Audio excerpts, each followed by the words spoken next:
Bonjour à toutes et à tous, bienvenue sur ma chaîne. Avant de commencer, vous connaissez le petit rituel. Vous pouvez activer la cloche, ça vous permettra de recevoir les notifications et d'être prévenu en direct lorsqu'une nouvelle vidéo va sortir. Vous pouvez pourquoi pas mettre un petit pouce en fin de vidéo si jamais cette vidéo vous a plu. Et encore une fois, merci aux nombreux abonnés, en tout cas de continuer à me suivre, de m'encourager. Et merci aux personnes qui prennent le temps de partager ou de mettre un commentaire pour me suggérer, bah tiens, j'aimerais bien voir ceci ou cela.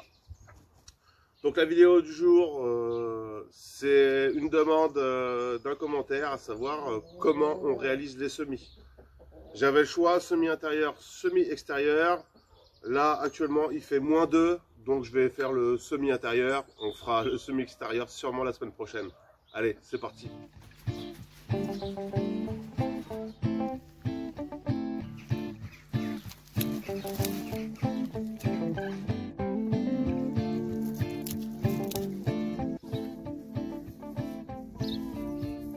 Concernant les semis, donc moi j'ai un espace dédié au moins de 200 mètres carrés pour faire mes semis.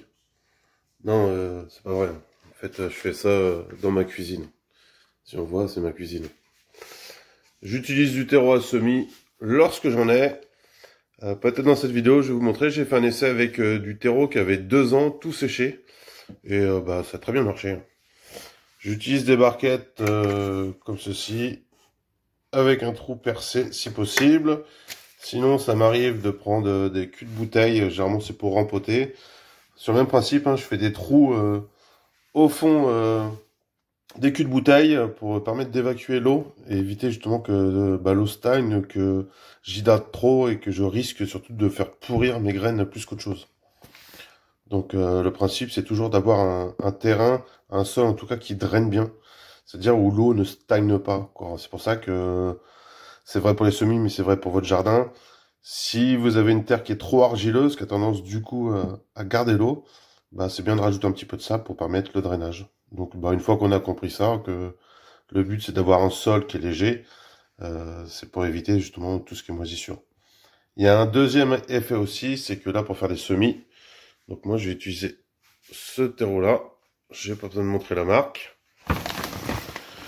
Je vais en prendre des poignées que je vais mettre tout simplement dedans.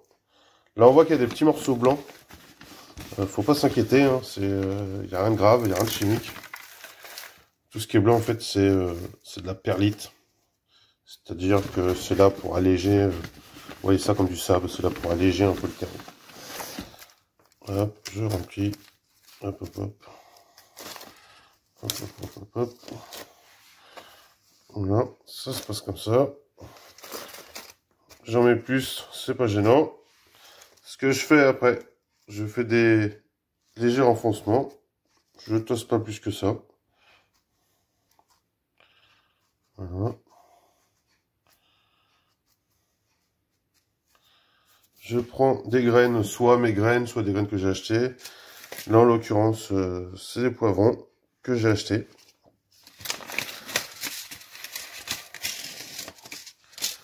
Donc voilà.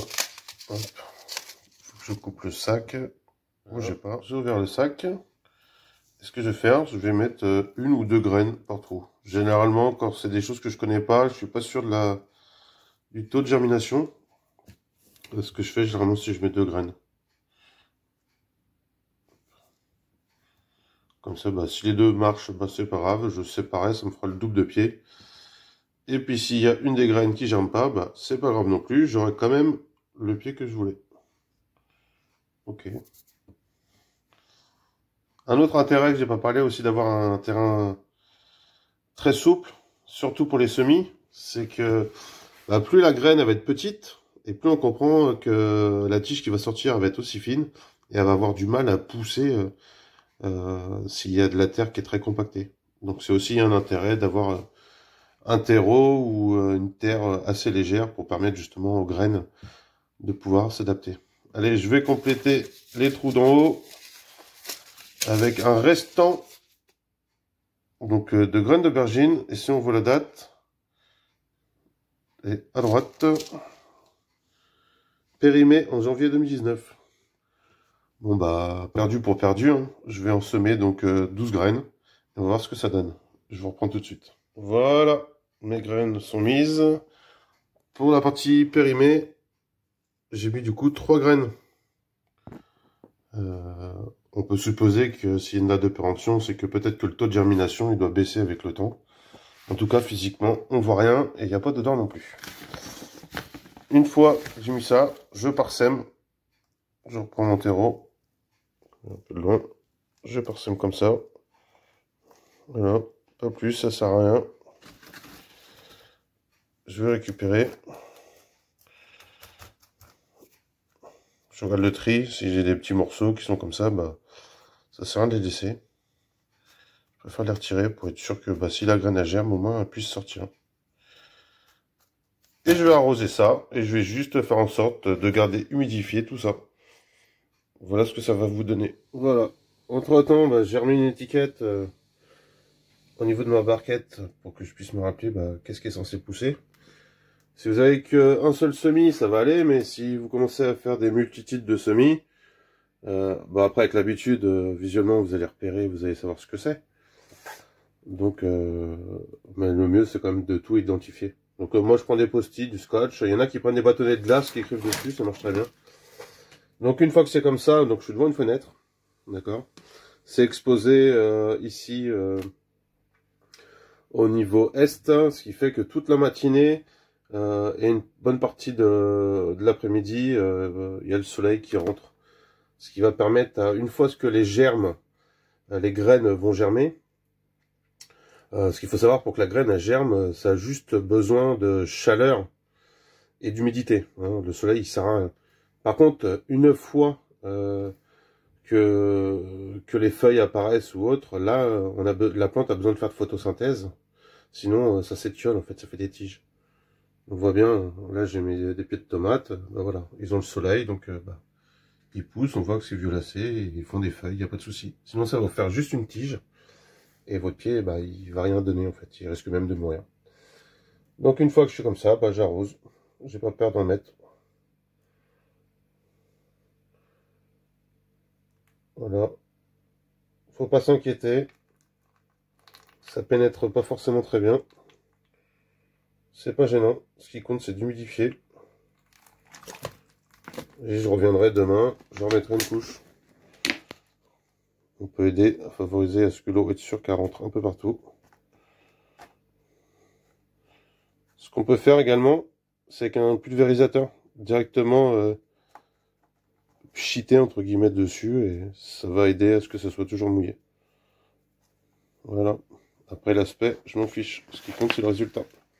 Allez, je vais vous mettre par la suite mes pieds de tomates, les photos jour par jour de ce qui s'est passé. Et ça, c'est mon petit semis de laitue qui est déjà sorti en moins d'une semaine. Voilà, on a vu la première partie où physiquement vous avez compris comment ça se passait. On va pas déroger à la règle habituelle, à savoir de comprendre pourquoi faire les semis ou pourquoi ne pas faire les semis. Une première raison qui peut vous amener à faire vos propres semis, ça peut être économique. Il faut comprendre qu'une graine, c'est l'ordre de quelques centimes. Un plant à repiquer, ça va être l'ordre de quelques euros. Donc économiquement, ça peut être intéressant. Personnellement, ce n'est pas la raison qui m'a poussé à faire mes propres semis. La deuxième raison, et c'est celle qui était importante, en tout cas pour moi, déclencher cette passion pour le potager, c'est d'essayer de comprendre comment marchait ce cycle de vie. Qu'est-ce qui faisait que la graine puisse pousser, devenir un plant, avoir des fruits ou des légumes, avoir nous la satisfaction de pouvoir cueillir ces fruits, ces légumes, les manger, les partager avec la famille, l'entourage, et pourquoi pas récupérer encore ces graines pour pouvoir recommencer le cycle et d'avoir une certaine satisfaction de maîtriser en tout cas ce cycle de la vie. Moi, c'est purement la curiosité qui m'a amené à faire mes semis. La troisième raison, si vous partagez ce sentiment de refaire soi-même ses graines, etc., ben, il va y avoir un avantage, c'est que vous allez améliorer au fil du temps votre graine. La graine, elle a vécu sur un certain terrain. Elle a eu des conditions climatiques qui étaient propres à chez vous. C'est pas pareil qu'à 10 km ou chez votre voisin. Donc avec le temps, eh ben, la reproduction, si elle est naturelle, ce qui est le cas si vous faites le cycle des fruits ou des légumes, eh ben, la graine elle va s'adapter à votre terrain ou votre manière de jardiner. Si vous avez l'habitude de mettre régulièrement beaucoup d'eau, etc., vous allez avoir une graine qui va être friand en eau. Et inversement, si vous avez pris l'habitude d'en mettre moins souvent, bah, vous allez avoir une graine qui va s'endurcir un petit peu et qui va avoir l'habitude d'avoir un peu moins d'eau. Vous ne pourrez jamais arriver à l'extrême de dire la plante elle n'a pas d'eau. Non, on ne va pas rentrer dans le débat. Une plante pour pousser, il a besoin d'apports minéraux, les fameux NPK. Elle a besoin d'eau, elle a besoin de soleil. Ça, on peut jouer sur certaines proportions, mais c'est les apports que toutes plantes ont besoin. Une autre raison qui peut vous pousser aussi à faire vos propres semis, c'est si vous voulez tester des espèces qu'il n'y a pas dans votre région, voire même dans votre pays ou dans votre continent. Là, j'ai fait partir des graines qui venaient de Russie. Je veux trouver les tomates les plus adaptées à mon climat, qui me permettent aussi d'être précoces, c'est-à-dire qui vont pouvoir donner des tomates au bout de 45 jours au lieu de 60 ou 75 jours, parce que je suis en Picardie, le soleil, c'est pas comme dans le sud. On peut avoir facilement 6 semaines de décalage avec la zone méditerranéenne. Donc je veux profiter comme tout le monde de tomates dès le début de l'été et pas au mois d'août. Donc voilà, il y a plein de raisons de faire ces semis. Les raisons pourquoi ne pas faire ces semis. Faire des semis, c'est de l'entretien, ça demande du temps. Vous n'avez peut-être pas le temps à consacrer à faire ces semis. Faire ces semis, c'est aussi avoir une certaine connaissance. Il va falloir maîtriser certains principes très basiques. Encore une fois, tout le monde peut y arriver. Mais vous allez peut-être avoir peur ou ne pas avoir la main verte, risquer d'avoir des moisissures, perdre vos semis, etc. Concrètement, des échecs, tous les potagistes ont eu des échecs. Hein. C'est comme ça qu'on apprend.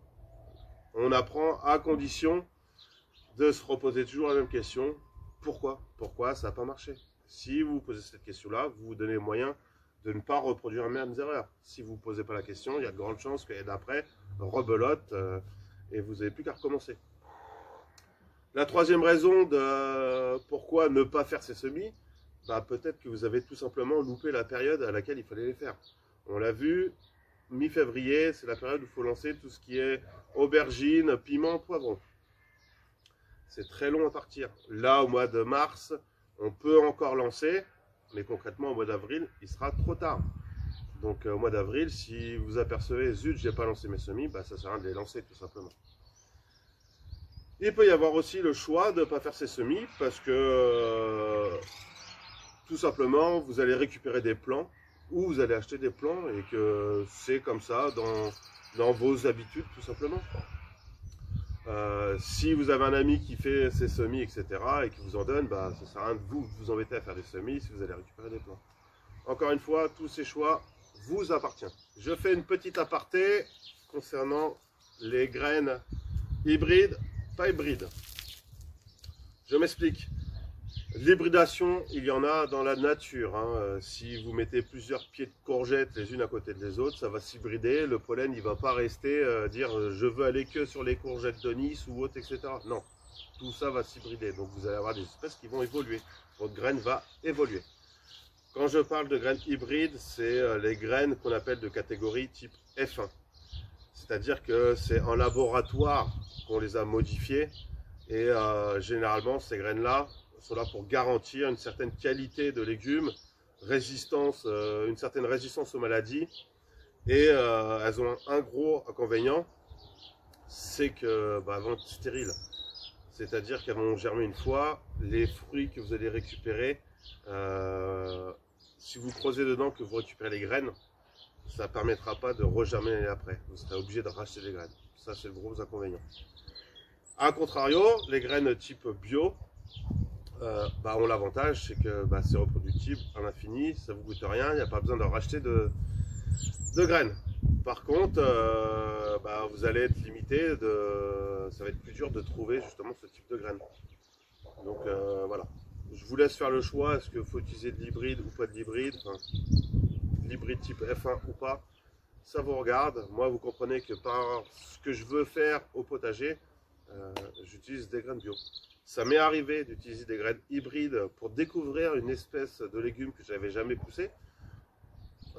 Ça me permettait de m'assurer, de me garantir, de limiter des sujets que j'aurais pas maîtrisé encore sur ce type de légumes. Et après, progressivement, je suis passé sur du bio sur certaines espèces. Encore une fois, ce choix il vous appartient. Je ne vais pas rentrer dans le débat, sinon je pourrais faire une vidéo d'une demi-heure sur le sujet.